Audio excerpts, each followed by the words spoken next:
Today we have stories about the recent Heart of the Marauder, updates on tennis and wrestling, and some Thanksgiving fun.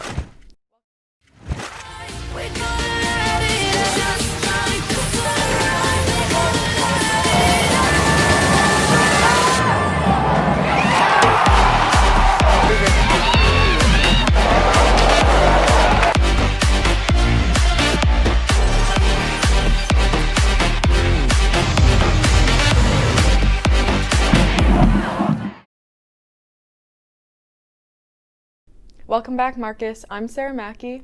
And I'm Andrew White. As everyone has seen on the news, COVID cases are rising. We took a look on how this is affecting students. As COVID cases spread, students at school have had to quarantine after coming into close contact with people who have tested positive. Sophomore Asa McCann recounts what happened when he found out he had to quarantine. I got tested the day after I found out that I had to quarantine, so I was wearing a mask. I was in my room. I had hand sanitizer outside my door, as well as knowing that I could have it and I could be getting my dad sick. I could be getting my mom sick. I could be getting my little sister sick. That was a little bit scary. Switching from in-person to virtual school caused some difficulties for him as he had to quarantine twice within the first 8 weeks of school. With in-person, I definitely learned better. Like that's just without a doubt. I learned better. I find it easier to ask questions. After being in quarantine, senior Nick Julian tells us how he's been more cautious. More like wearing my mask like in soccer in the locker room because a lot of us didn't. So now most of us do. And just washing my hands a lot. Even though quarantine can be frustrating, Asa McCann can still see its value. If you come out negative, then I feel like it's a little bit aggravating. But if you come out positive, then I think it's a very good way to prevent spread. Cases are continuing to climb in our area, so Nurse Kaiser reminds us how we can stay safe. Most importantly is making sure you're still wearing your mask and keeping socially distanced outside of school, and self-checking yourself every morning and making sure that you aren't having any feelings or symptoms that are abnormal for you, and checking your temperature as well. With flu season approaching, we should remain cautious. Hopefully, the fact that we're wearing masks can kind of help divert some of the flu spreading. But it is still also important to keep our hands washed, keep our hands away from our faces as much as possible, and keeping our masks on. This has been Sarah Mackey reporting for MOB. Okay. Remember to wear your masks and practice social distancing. Every year, Marcus Volleyball does a fundraiser for someone going through a hard time. We sent Reese and May her out to cover this event. On November 6th, Marcus Volleyball hosted the Heart of the Marauder event at their game. Volleyball coach Danielle Barker explains what the event is. Heart of the Marauder was a tradition before I got to Marcus. We like to support someone in our Marcus family or our Flower Mound community who is going through some tough times and could really use some support. This year, the event supported Miss Dinkmeyer, the Marcus 9 secretary. People can donate $1 to put a red card or a heart on the heart wall. And we try to make it a wall of red and cover up as much of the wall as we can in our red papers to show support. With the Marcus family's donation, the school was able to raise lots of money for the event. Even families from Flower Mound donated to the cause. We got the chance to talk with Miss Dinkmeyer about the Heart of the Marauder. My family and I walked in that night, and I knew it was for me, but we walked up the stairs and I saw this table and display with pictures and pom-poms and the opportunity to give, and it really hit me. That's for me, and those are pictures of my family. I thought that I would feel weird, but instead I felt loved and I felt very honored. I felt like people were engaged and were invested in me and our journey, and I just felt very loved. I just want to say thank you to the whole Marauder family. We have just felt your love and your concern, and we have just felt so cared for, and I just think that goes back to the things that we value here, and to see it in action and to feel it in our home I just can't say thank you enough. This has been Reese Rome and Mayor Sandu reporting for MLB. I'm glad the fundraiser for Mrs. Dinkmeyer was successful. She deserves it. The holiday season is always a time to give back. If you are looking to donate, here are some great options. Every year, LISD hosts Adopt an Angel, where you can buy gifts from your angel's wish list. Adoptions are being held until November 30th, and you can deliver gifts from December 1st through the 9th. To adopt an angel, go to bit.ly/adoptanangel. In the past, Marcus has held the Santa Cops Toy Drive, but because of COVID restrictions, they will be doing a gift card drive instead. They will be collecting from December 3rd through the 8th and want gift cards from Academy, Target, Best Buy, Dick's Sporting Goods, and Kohl's. To donate food, check out the North Texas Food Bank. The most needed items are canned fruit and juice, peanut butter, cereal bars, and canned tuna. You can bring food to the Perot Family Campus in Plano, or purchase from their Amazon wishlist to send them food directly. For more information, go to ntfb.org. Thanksgiving break is almost here, but nobody wants to spend a week off cooped up at home. Next up are some safe suggestions. We all know 2020 has been stressful, so we went to find places for you to safely enjoy this Thanksgiving break. Area 3, an immersive drive-thru exhibition in a parking garage in downtown Dallas, is open until January 1st. Tickets are sold online for $30 per vehicle. The exhibition is open Monday through Sunday, 6 p.m. to 1 a.m. Looking for a place to relax? The AT&T Discovery District is a downtown destination that offers ways to dine, play, and connect. It's a space to enjoy with family and friends, plus it's free. Starting November 23rd, you can see the 2020 Light Show Spectacular in Grapevine. This exciting synchronized light and sound display is a Christmas time favorite and runs 6 p.m. to 11 p.m. nightly. This has been Pooja Kantheri reporting for MLB. I don't know what I'm doing over Thanksgiving. I might look into that. In our next story, Olivia and Sarah baked some fall-inspired cupcakes. Let's see how they turned out. Hey Marauders, what are you guys thankful for? I know I'm thankful for friends and family. Well, I'm thankful for food. So am I. So today we're going to be making pumpkin cupcakes.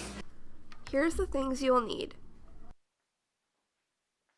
Here, you're going to mix ingredients well and preheat your oven at 350 and start scooping the batter into the cupcake tin. While the cupcakes are in the oven, you're going to melt the chocolate and dip in the marshmallows. After that, you can start decorating. Frost the top of your cupcake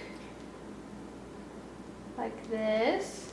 Now, you're going to use the orange buttercream frosting to frost lines on the marshmallow, and then break a pretzel in half and stick it in the marshmallow. And this is the final product.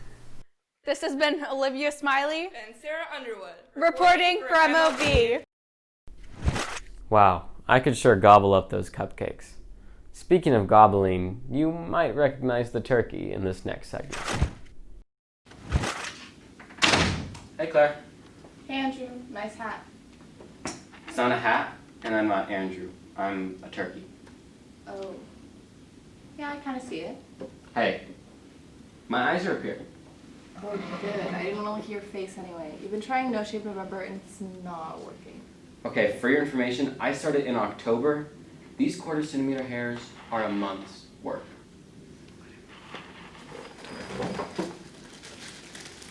Oh my God! No! What is wrong with you?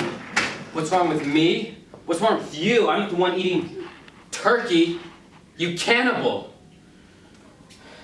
How could they do this to you? Dad?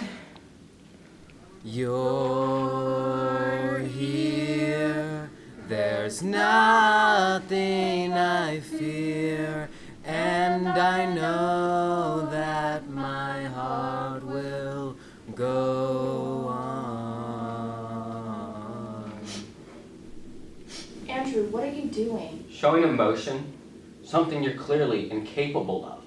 It's not even a turkey sandwich, it's ham. What?